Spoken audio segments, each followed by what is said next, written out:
Brothers and sisters, thank you everyone for being here. Now, as you can see by my complexion, I'm a mixed race man. Yeah. Now, I'm a quarter Jamaican, a quarter English, and half Filipino. So, I was raised by mostly Jamaican people in South London, in Streatham. And when I was at school, people would call me a Jafaican because, because people think, right, how can a man that looks like you, look like an Asian brother, be talking like a Jamaican, talking patois and these things, right? So even from them times there, in a school that was multi-racial, multi-ethnic, where there was about equal distribution of races, people judge you by your colour. And I learned that early. Now, I represented this country, Great Britain, in Great Britain cycling team when I was at an early age, about 17, 18. I'm about 25 now. My father was the first black British cycling champion that this country ever had. If you want to look up his name, type into Google, black cycling champions, and the face for that is my father. And he was the first black British cycling champion in a sport that was dominated and is dominated by white people. Come on! So I'm here with my father-in-law, my wife's father, and his family, so my family. My father-in-law is from St. Lucia. When they were growing up, my father and my father-in-law, they grew up in South London, Forest Hill area.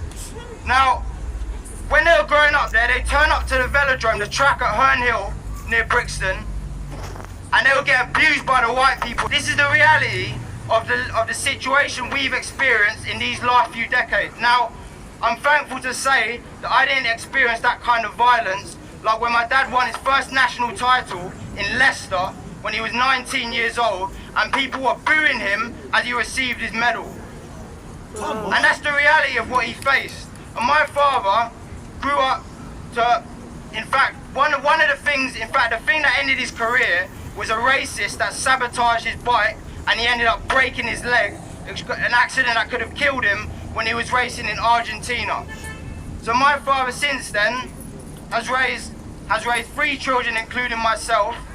We're a Filipino woman, that's my mother, and we're a strong black and Filipino mixed race family. Now, the point that I'm making is that despite the hardships that my father went through, he realized that he needed to provide and build a strong family. And you know what? The number of people I hear talking about how black families and black families are broken, and black men are absent, promiscuous and things like that. You know what? I even hear a white man that grew up around black people and considered himself to be even more black than white make a joke saying that, what is it now? Something about how it's normal for a black man to not know who his father is. You know? Now this is the reality, and that was something someone said to me. And this man that most of his friends are black, and he grew up in Woolwich, and he laughed about it like it's normal. The thing is that to a lot of people maybe that situation is normal, but we gotta make that change. Because listen, one thing everyone has to understand is that love starts at home. Come on! And if the home is broken, then our society is going to be broken. And you know who they're attacking first? They're attacking the family. Come on! Because if you can break the families, you can break the people. Come on! What do we have to do? That's right. Build our family. We have to build our family. Exactly. So like my brother said earlier, black men, you have to provide. Black men, you have to defend and protect. And you have to lead. And you have to lead, exactly. So A black woman has to pattern that as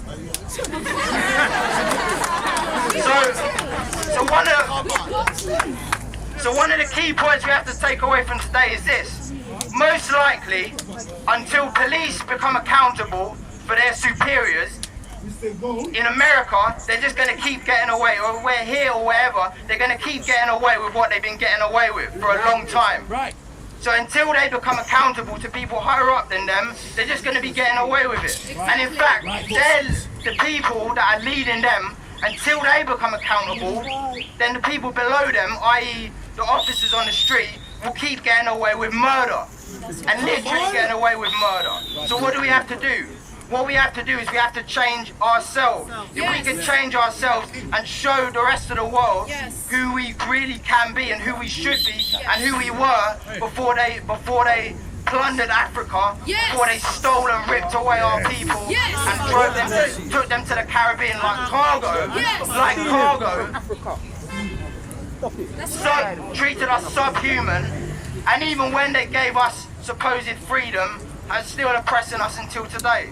So what do we need to do? We need to make sure that our families are a place where our children can grow up knowing who their mother is, knowing who their father is, and knowing who their family are.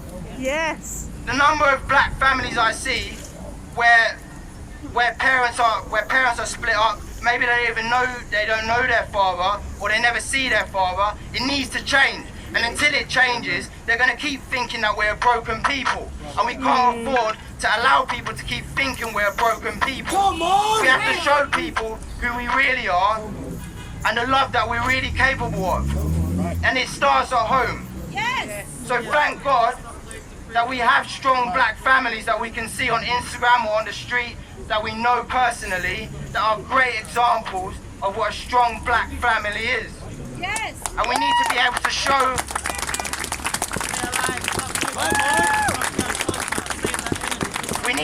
to show people from Europe who broke Africa, essentially are still holding, and the descendants of Africans world over, that we are still being oppressed to this day. In fact, Africa, they hardly even own the land that they're living in, Africans. Yes. Because it's been plundered, and to this day, the people who are in power there often, the people who control the resources, are people that are from this continent and on continents like. So what have they done?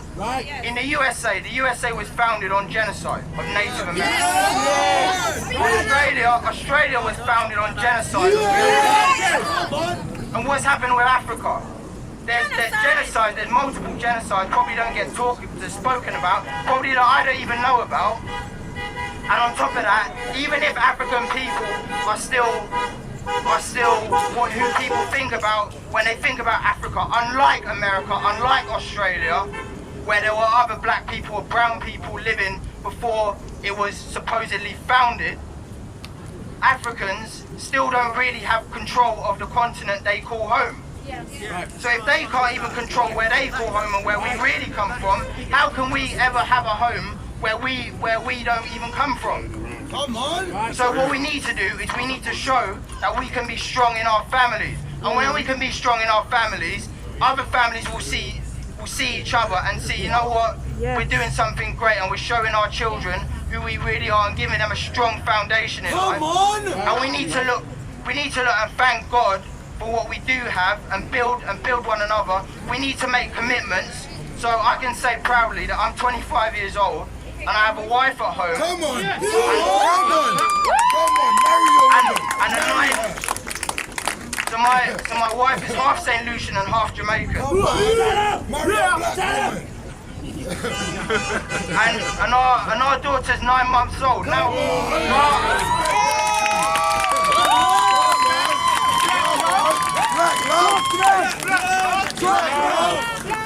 and our daughter is going to grow up knowing that she comes from a strong and stable home. And I thank God for that. Because without my faith in God, I wouldn't have married my wife before we had a sexual relationship and before we had a child. And we're not using contraception. We're opposed to abortion.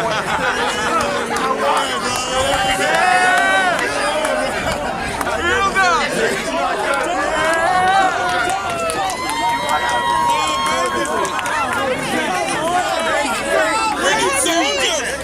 People, you need to understand this. Do you know who the biggest killers of black people are in America? And someone could correct me if I'm wrong. Planned Parenthood. Do you know who Planned Parenthood are? Planned Parenthood Planned Parenthood are abortionists. You know what they do? They kill black children, they kill all children. Put in the abortion womb clinics in before our they even areas. born, They're before abortion they clinics in even our hoods. born, Why? Before they even have a child. The stem cells. Come on. Come on.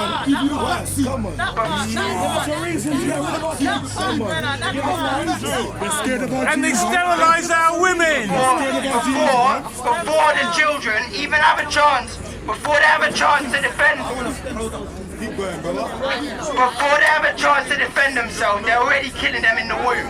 So listen, we can't afford to have broken families before the families even started. If you have a woman, if you have a man, decide whether or not you're going to commit to that person. If not, leave her alone, bruv. Leave her alone, bruv.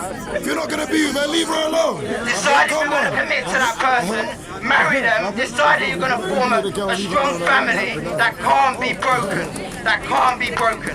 And when you can do that, you can raise them to understand what it is to be a united people, not a broken